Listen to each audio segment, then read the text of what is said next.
Do I qualify for maternity leave pay? How many holidays do I have left? How do I file expenses? For ops leaders tasked with delivering more for less, HR Harriet really is a silver bullet. Harriet delivers instant answers to employees on people and operational questions 24/7 across the business, eliminating unnecessary time spent on frustrating administrative tasks. Harriet is People Operations AI that makes every person in your company more productive and gives your ops and people teams their time back. Interested in increasing productivity and decreasing operational costs? Visit hrharriet.com. That's hrharriet.com and get Harriet working for you today.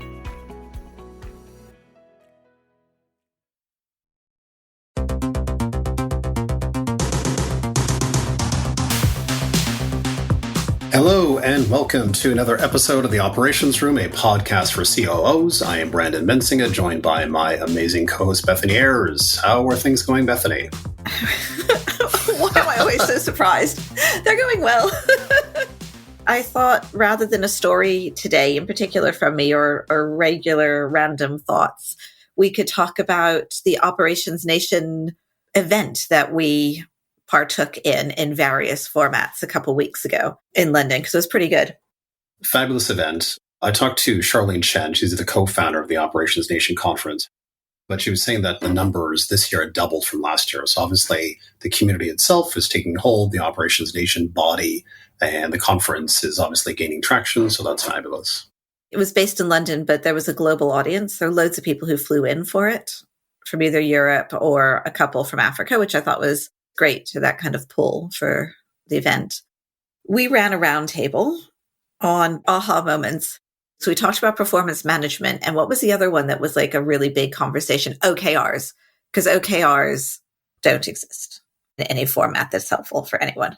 I think that the reason why performance management and OKRs end up being our topics is because those are the two banes of my existence and the areas that I feel like I have not cracked in any way. And I just keep coming back to. And nobody gives me a solution that I think, yes, that's what I could go implement tomorrow. Yeah, because when you think about it, it's the most important stuff in the business, which is how do you align the company and how do you actually ensure that people are accountable and focused on what they're doing, i.e. performance management. It does also make me think about when we read other people's books and other people's advice, and it's like, oh, well, Google did OKRs, and so you have to do OKRs to succeed. Is it really, or, Netflix had the no rules, and so therefore what you need is a highly empowered organization with loads of accountability versus just luck. And you get people together and they have the right time, the right market, and basically despite themselves, they excelled. And then like the bias of what was it that we did that mattered. I think that happens all the time, to be honest. I mean, we talked about this in one of our previous episodes, but the time window technology-wise you have for something to succeed, if you hit the time window, both in the entry point and the exit point, it takes you on a ride. As long as the product obviously has that PMF and the product is fantastic and really solves a problem, you can be dragged along despite any number of internal machinations and problems that you have. And I think you're right. There's a bias that happens after the exit happens, whereby it's perceived as a huge success. Everyone feels like it's been a huge success. And then you start attributing things in terms of why it was a success. And you're like, oh, okay, our OKR process or whatever it was maybe wasn't that bad. Maybe it was phenomenal, despite the fact that it was very painful when you were actually living it. Yeah. And also despite the fact that whenever you talk to anybody who works at Google, they're like, oh, no, we don't use it, or it's horrible, or it's completely beyond use of what it was at the time. The reality versus the sales that everybody gets always seems to be quite big, whereas fundamentally, like a good product and people moving in a single direction. And I don't think OKRs is the requirement to have people move in one direction. I think massively explaining your strategy and your plan for the year is what moves people in the same direction. And whether or not you measure those perfectly does not matter. If you can boil the OKRs down to actually the three most important things, then it doesn't really matter what your framework is or whatever. Like you just know that these are the things you absolutely have to do. And the problem is you don't know what's important, or there's 12 competing priorities. And then it doesn't matter how prettily you put that into something. It's a lack of clarity is going to cause the problem. And I guess the argument is, oh, how will you know if it's a good product or not unless you have X of this or Y of that? But fundamentally, shipping a good product with everybody understanding what that looks like and betting it matters more than like the absolute perfect reporting. And I think people get really caught up on either gaming the system or like making the reporting as foolproof as possible, whereas basically it's like, are people buying the product or not? So the head of growth, I think it was from Shopify, was on Lenny's podcast. And he said exactly that, which is they don't really have results that they track to. They do it based on some level of quantitative, some level of qualitative, and feeling like they're fulfilling the vision of the company and really just engagement with the feature or whatever they're releasing at that point. He said sometimes the conversations are a bit squishy because of that in terms of results and whatnot. But for the most part, they feel like they're doing the right things. And obviously, Shopify is a huge success. So we did the roundtable together, and then I was on a panel around the original title was How to Make Ops Sexy for VCs. And we had an interesting conversation around, should ops matter? Does ops matter? What do we mean by ops? And fundamentally, early stage, even to mid stage, ops just doesn't matter. Sorry for any of our listeners here. COOs matter as being the experienced adult in the room, but building out efficient systems doesn't matter until you have product market fit and you have something that you want to scale. I think the bigger question is to make sure you get scaling right in the first place. We were the penultimate session, the final session being a COO comedian. So we were the last like serious session, and it was amazing, despite it being a very long day, how engaged the audience was, which I just think goes to show like COOs are a great community and audience to grow because unlike flighty CROs, we are serious and we care and we'll spend the day dedicated to work without any alcohol as a promise to get us through the day. So we have got a great topic for today, which is how do you actually create a high-performance culture? We have an amazing guest for this, which is Andrew Richardson. He's the co-founder of the Amplifying Group, which of course has now acquired JBM, which is run by a good friend of the podcast, being James Mitra. Before we get to Andrew, just wanted to ask you a couple of questions, Bethany. And I think for this session, what I wanted to do is to focus on the Quantum Light playbook called Driving High Performance, which really is the Revolut playbook for high performance. I guess the first question I wanted to ask you about the playbook was functionally separating talent, HR, and performance as three distinct units, and what you think about that. In the playbook, I'm not sure whether HR and talent are explicitly separated, but they are, like, we kind of already separate them. Whether they report to a single leader or not is here nor there. Separating out performance from talent and people does seem to make sense. And also just like, it's such a hard thing to do. To our discussion earlier, OKRs and performance management are the two things that I feel like I have not gotten right in my career. And having it elevated to the CEO does seem to make sense, particularly since in tech businesses, 90% of your expense are people. Your business are people. Why would you not have the performance of your people report directly into you? I kind of feel like the three different functions are radically different in terms of the skill sets required to be successful. So when you think about good talent acquisition, what's required to make that happen, it really does have kind of much more of a sales orientation of doing the value prop and describing that to candidates to get them tremendously excited, and a bit of a funnel approach to converting them to be actual employees in that case. HR, strictly speaking, if you think about compliance requirements and what's needed to ensure that you're satisfying the letter of the law, so to speak, again, is quite different from talent. And then you have performance, which is different from those two. And then I would argue there's a fourth bucket, more of the generalist people function, which is more to do with the employee experience and employee well-being and a bit of change management within organizations and so on. So what I tend to find is that a good VP of people is really good at change management, dealing with leadership, the employee well-being and experience part of it. They tend to be not so good at talent, depending on their lineage, and also not so good at the compliance side. And I think traditionally not great at the performance side either, to be honest. So you get this kind of mixed bag that isn't particularly effective. And I think by cutting or carving out the three functions separately and having performance report into the CEO conceptually seems awesome. So COOs often have people reporting into them. Sorry, the people function, not people as humans. They often have the people function reporting into them. It could, depending on the way that your structure is, and not having to be like dogmatically following somebody else's playbook, because to my point earlier, there's a lot of other reasons why Revolut was successful beyond their performance playbook. And you need to adjust things to your organization and not dogmatically apply everybody else's. That's definitely the way to not succeed, is to blindly put in other people's playbooks. Let me not go into my rant on why you should look at the spirit and idea of things and then change it for how it works best in your organization. Thinking about it in some of the organizations I work with, it could be that the performance management team doesn't have to report to the CEO explicitly, but the COO could own performance management, because a lot of the description of what the performance management person is are the same spikes. Hate the word spikes, but there I am using it anyhow, that a COO has. So they are strong operators with a strategic background who can handle large amounts of information and plan and execute a quarterly process well, which sounds like a COO to me. And so if you made the COO's main reason for being is a top quality, high performance team, you don't actually need to then create yet another C-suite or somebody reporting into the CEO.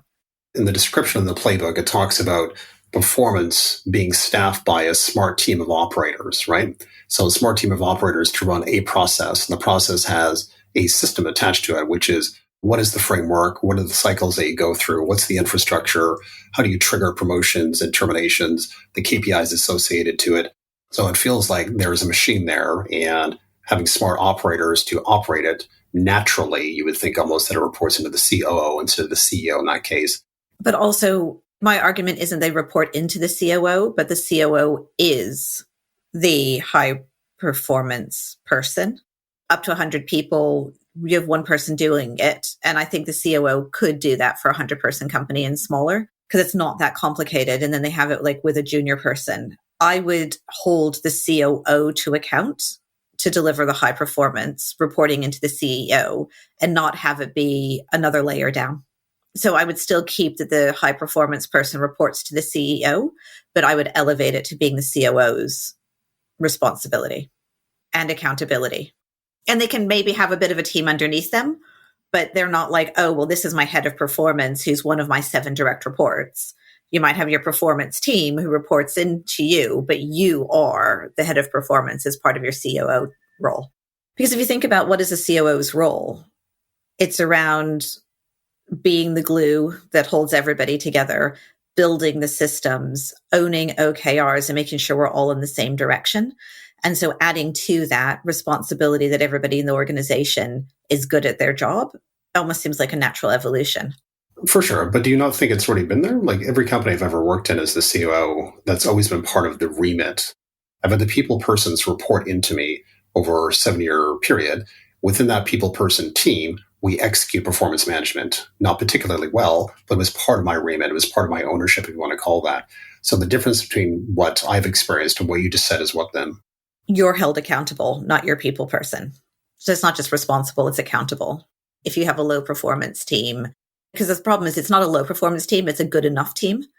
If your team is a good enough team, it's a COO's problem and needs to be fixed, not the head of people's. Okay, so that makes sense. The other little piece that they talked about more than 100 employees was to have more formalized compensation equity support in that case. And I'm curious what you make of that. I'm a big fan of it. I think you should put grades in early. You should have clear performance paths.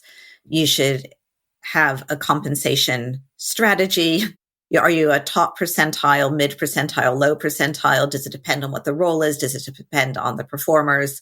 And it should be laid out. It doesn't need to be a 500-page document, but you should really understand what your people strategy and philosophy are and have it be relatively public.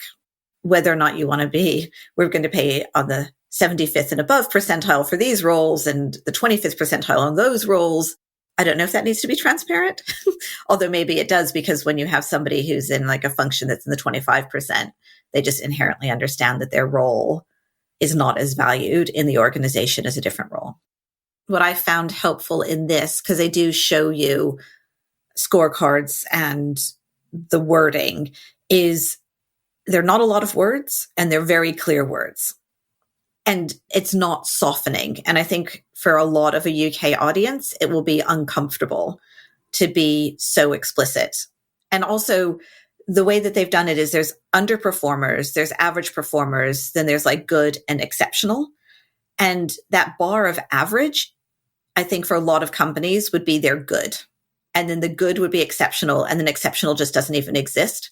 And so holding that average is pretty high, I think for a lot of organizations would be uncomfortable, and being so clear about it. So this is where it comes back to being able to give good feedback, having managers who are well prepared to have these conversations, and hiring people who really want to push themselves are critical. But then reading it, because I was like, ooh, that's average. Wow. Okay. Let me raise my bar, was also because it is so explicit. People who want to achieve understand exactly the behavior that will give them a good or an exceptional. And I think that's really motivating for the A-star people out there.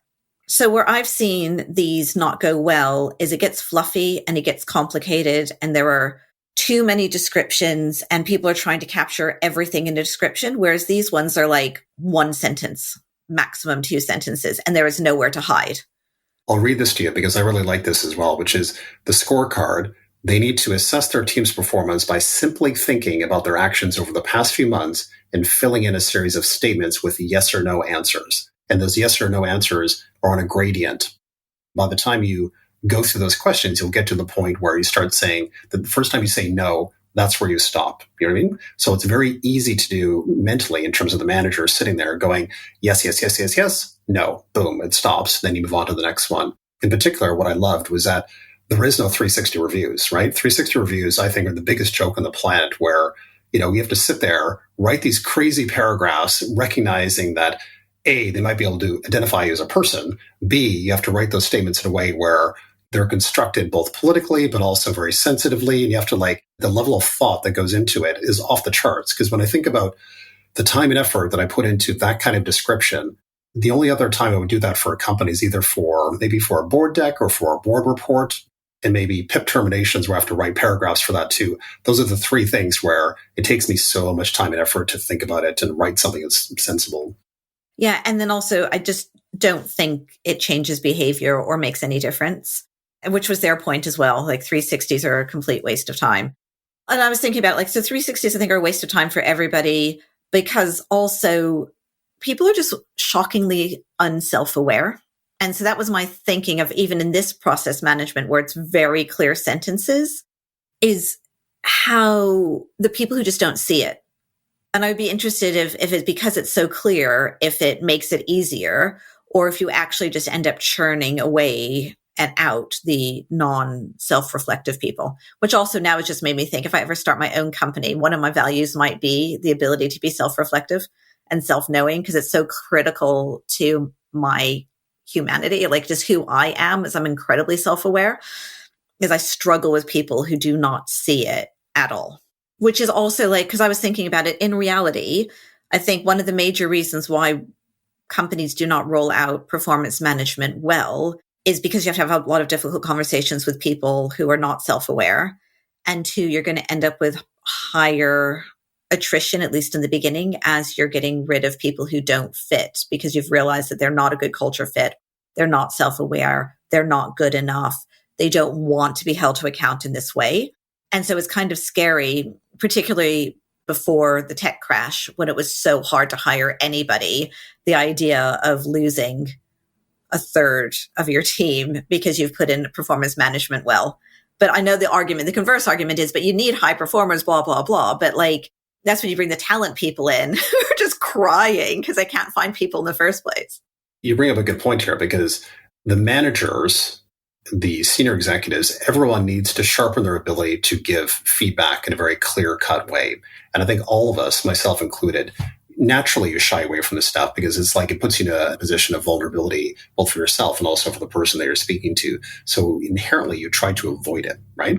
And what you need to do for the company and for the managers and for the sake of the managers is get them to get good at it and good at it on a quarterly basis with a system that actually works, that supports them effectively. And if they can sharpen their ability to give feedback, clearly, concisely, in a credible way where it's done quarterly and they're trained on it and they become very good at it, then it's almost like a self-reinforcing cycle a little bit instead of like this annual thing that seems scary to everyone.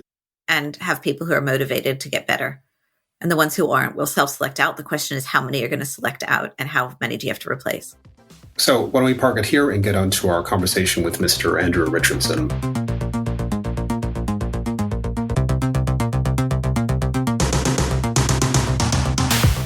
We are revving up the engine of the podcast and looking for a great brand to sponsor the show. We have over 7,000 listeners now across COOs, CEOs, founders, and operational professionals who are decision makers for all kinds of technology, including HR, planning, strategy, legal, and other tools. It's Beth here. I just wanted to thank you for listening to the podcast, and we'd love to keep it going, but we're going to need to get some sponsors in order to do that. So if you work at a company that could benefit from speaking to listeners like you or know of a company that might benefit, please send them our way. To find out more, go to operationsroom.co/sponsorship. That is operationsroom.co/sponsorship.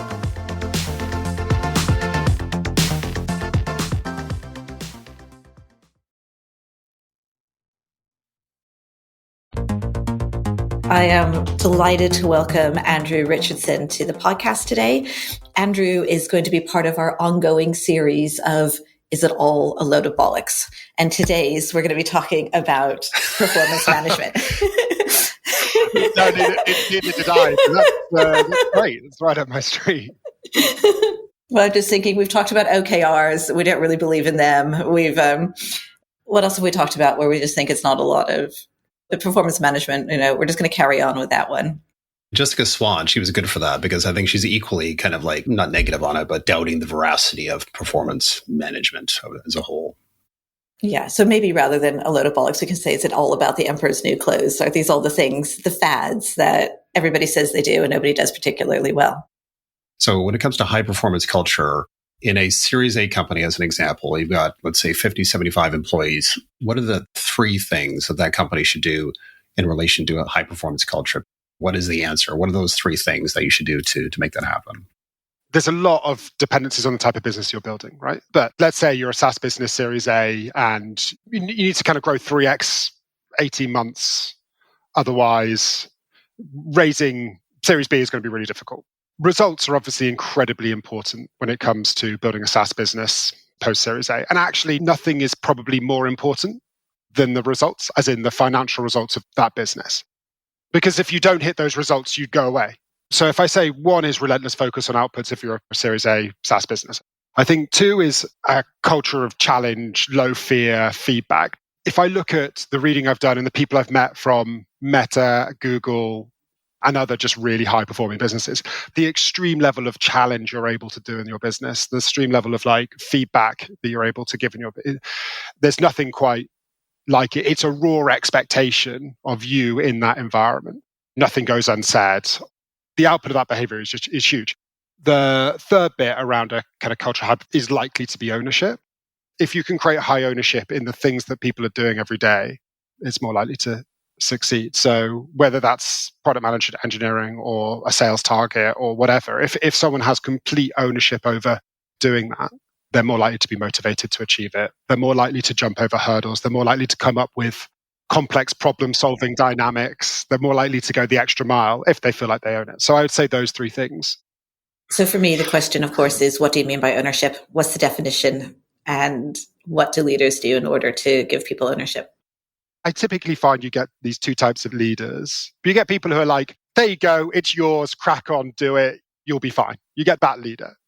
Or you get the all over the detail micromanagey leader that can't let go, that can't drive, right? Like you get those two. And we've all worked with those people, I suppose. And I think both of their extremes are awful, to be honest. Like you may ask, well, if ownership is really important, why is the high ownership person bad? Well, you give ownership to people who can't do the job. is the key thing. And I think we forget that when we set goals or when we set targets or when we give people projects or give people things to own, we forget that they have to know how to achieve something to be able to actually own it.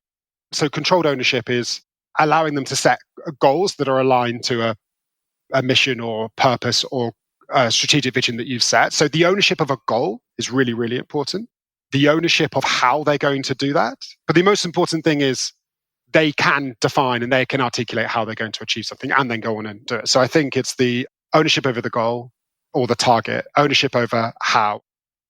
Circling back to the first one that you mentioned around extreme focus on results, how do you enable that or facilitate that in the organization? So you've got top-down goal-setting structures and bottom-up goal-setting structures.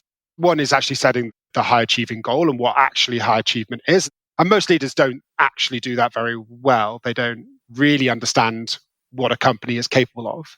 They either set crazy wild targets that nobody can believe in and they're demotivated, or they don't actually know what the target is in the first place. And that got the same outcome. So I think a really, really strong conviction articulation on why a goal is what it is, and then a relentless focus on hitting it. And that goes into like the culture and the behaviors of the company every day, right? If you want to be relentlessly focused on results, everything you talk about, everything you reward, everything you structure has to be focused on that. I know we're supposed to talk about performance management, but what you just said really interested me because I've been thinking a lot around scarcity and abundance and results. And I feel like a lot of the way that we work in the VC world is almost by definition around scarcity because you're watching your burn rate go, you're getting to the results so you can get some more money so that you can spend it as fast as possible. And when you have that view of scarcity, the mind becomes very limiting, I think, because there ends up being an underlying sense of fear because there's like an end date and we all have to worry about that. But conversely, if there's a false sense of abundance, like the money is unlimited, we can do whatever, we end up creating all kinds of vanity projects and don't get to results. And what I've been thinking about a lot as a leader right now is how do I create a world of abundance in that we have unlimited creativity, unlimited ability to work together, yet in an environment that has a scarce resource in order to hit a result so that there is still a sense of the house isn't on fire. Focus is absolutely key. And I don't think that's at the odds of like creativity. I think what you can do is when you're setting where you focus and what you do next, you can have the most creative bottom-up dynamics where you're getting everybody involved, all the ideas coming in. There's a point at which you need to relentlessly focus on the thing that you think will achieve the results that you need to achieve. And that is the point where you can align it to the finances you have, the people you have, the resources you have, the timeframes you have. And I think they all come into the same point of decision-making time. So you have this creative bit, which is the art of what's possible. I think after that, you've got to then have an incredible focus. And the inputs to that focus are the time you have to achieve something, the impact that that thing will have, and the resources you have available to achieve it. So if I just talk a little bit more about my theory of abundance and scarcity, is I feel like we get the best out of people, not just at work, but in life, when there is no threat of a finite resource. And we can do that. We can look at siblings in a dysfunctional household where there's not enough love to go around, fight with each other bitterly for whatever bit of love they can get. In a household where there's an abundance of love, siblings don't really have much sibling rivalry because they all feel like they have enough. And if you extrapolate that into the adult world, because we're all still children, we act much better. We don't go to war when we feel like we all have enough water and we all have enough oil, and we go to war when we feel like we don't have enough. And so as a leader, I would like to create an environment where people are competitive with the outside, but not competitive with each other. And as a way of maybe being able to not have that level of politics that you get. And yet in an environment that is so high pressured as SaaS startups, it's hard to create that abundance. It's interesting because I think you framed it up pretty well, Bethany, in terms of what people struggle with from a leadership standpoint. And there's all sorts of tools in the toolkit that COOs and CEOs think about to try to structure this, whether it's, the first team approach for leadership or whether, it's clarity around the mission and the strategy and the OKRs of the company, and also giving the empowerment and autonomy to individuals and collective teams to make choices, and in particular, the ways of working across the functional teams themselves and how you ensure that there's good ways of working across product to marketing to sales and so on. Is there anything in particular that you would think about that are the most important elements of that puzzle to try to enable what Bethany had just spoken about? I think if you've got a lack of resource in every environment that you have, and you've got the people you have, you've got to try and be as clear on what you need to achieve as you possibly can. Then you've got to help people go, how can I impact what we need to achieve? Have I got the right goal? And how every individual actually focuses on that. I think you'll go a long way. Then there's the basics, right? I think people forget that only lever for performance in your business is your managers, right? They're the people who hire everybody. They're the people who tell people what to do. They're the people who develop them. They're the people who talk to them every day. I think there is an under focus on the impact of on managers, middle managers, senior managers, leaders. There's a lot of focus on. I get that, but actually, as a middle manager, senior manager, I think there's a lack of focus on in regards to creating performance and creating the safety where you can fail. Also, if we change tack now and talk about performance, because we started to talk about it around managers. I have never seen a performance management system work. I have been on both ends of it. I have filled in who knows how many tick boxes and scales and ratings. It has not changed anybody's behavior, and yet we all do it. Help us get it right. I think people go straight to performance management, right? The amount of startups that I found as of small businesses, 10, 20 people, 30 people, that I get a call and say, hey, the thing we need to do is set up our performance management structures. No, that's not the first thing you need to do. I think the obsession needs to be, how do I create high performance? And then what are the structures that I need to do that, right? And in your environment, performance management might be one of them. But I thought it's an ambiguous term as well in regards to what actually the management of performance is. Yeah, okay, you can do appraisal processes and all this sort of stuff. I care a lot more about, do people really, really understand what performance is in their own environment? The actual definition of high performance in your company. Most performance management structures don't even know what they're assessing. They don't even know what high performance is in that environment. For me, start with figuring out what high performance is in your business. Once you have that, you can go down into okay, what does my performance management structure need to look like to achieve that? And there are lots of different ways to do performance management. You can do it on an ongoing basis. You don't have to do this twice a year, once a year, massive upheaval of everybody's day and routine. And suddenly they're spending a month or 2 weeks to a month doing a performance management review. Ultimately, what it's designed for is feedback to individuals on their performance, which should be continuous, right? You should be continuously understanding whether you're performing or underperforming.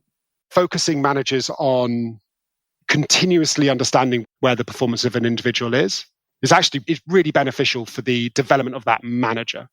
2 is pay and promotions, right?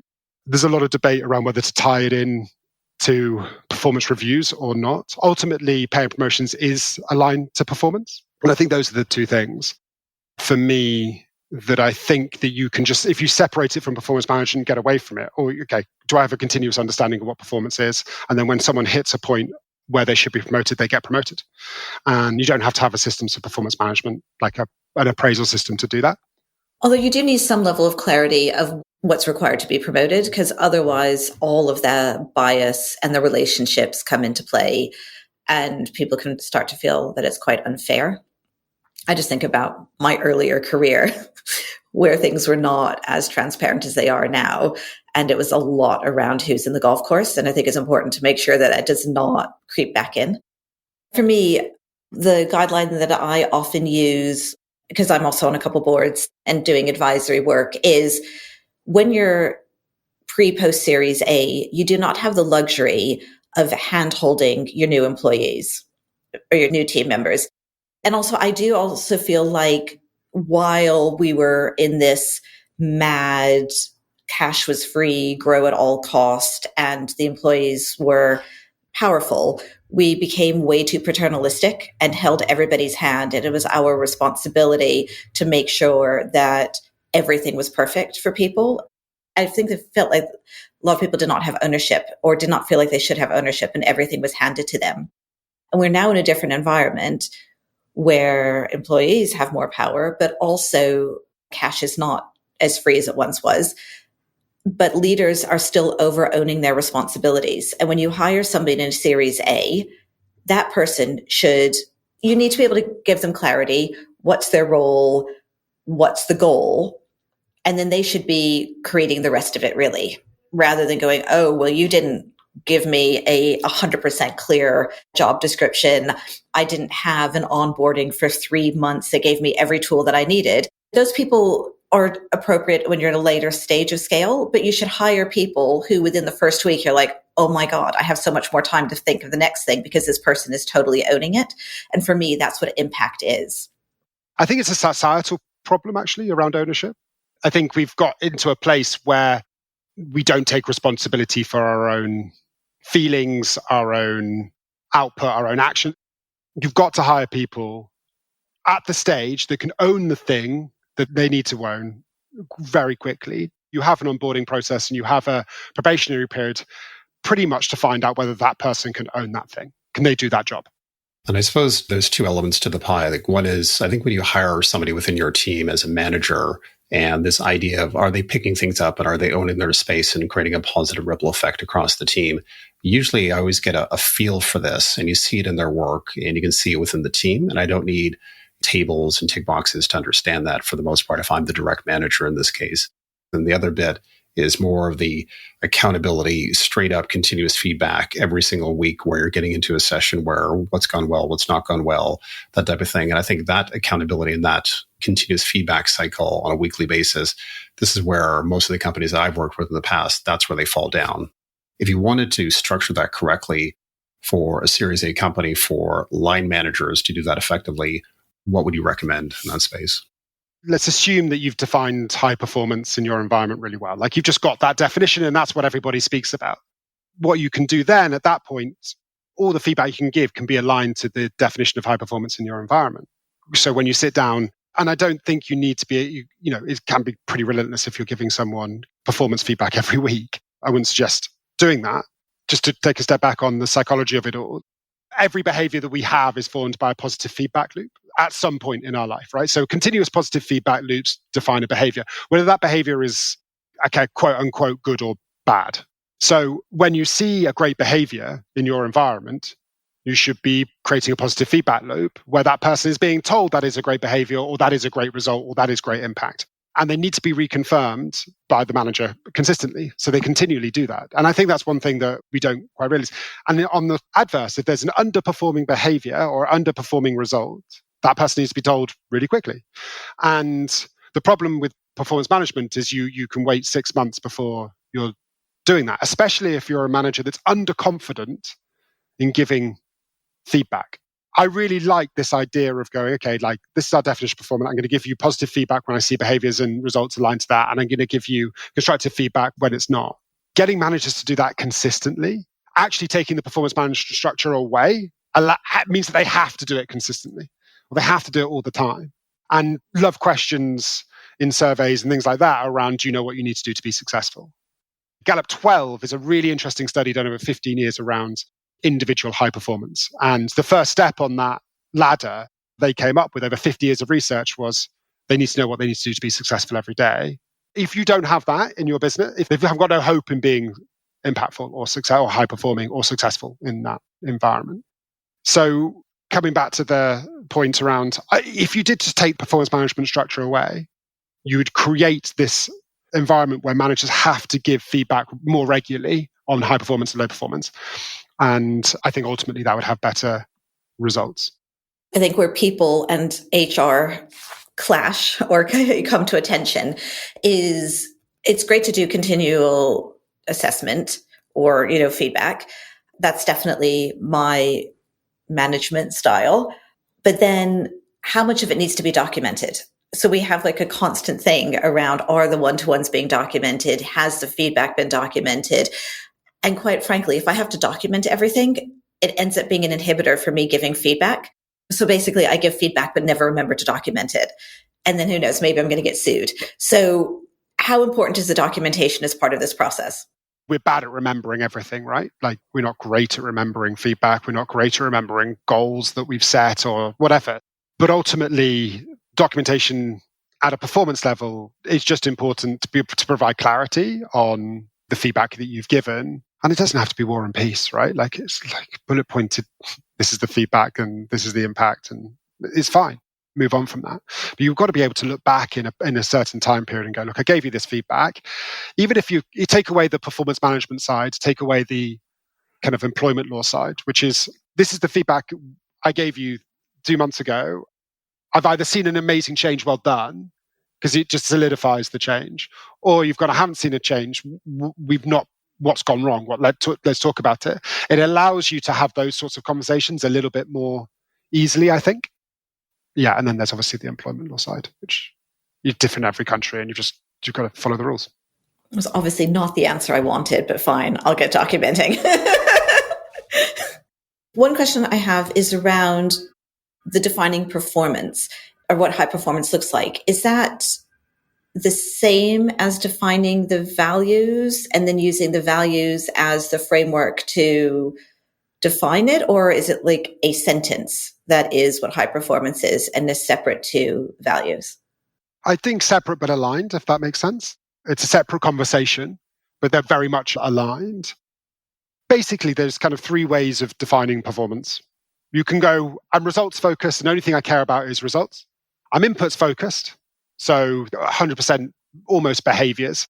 That's very much like what sport has done to business over the last 30 years, because a coach or an elite athlete will define performance as the inputs you need to do to have the results you're looking to achieve. Or it's a mix of both, which, depending on the business that you're building, it probably is. I know like Meta and Google have this 70-30 rule, which is 70% impact, so 70% output and 30% behaviors.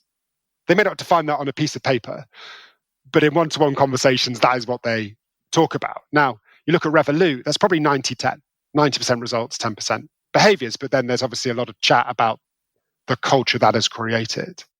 So I think when it comes to defining behaviors, A, where do you want to be on that spectrum? Then you're going back to your values and going, okay, well, these are the behaviors that we value in this organization.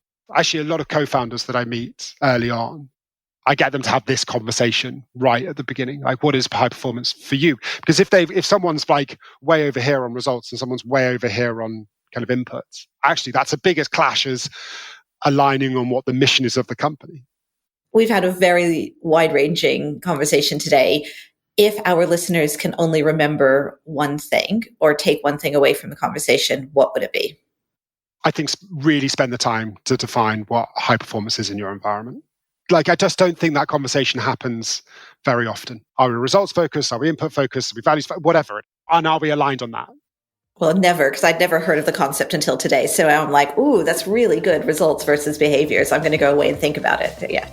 It's a really tough one. And it's like, where does the universe begin? Because it's a question that can't be actually answered, only believed in. Perfect. So the results of this podcast are fantastic. Thank you, Andrew Richardson, for joining us on the Operations Room. If you like what you hear, please leave us a comment or subscribe, and we will see you next week.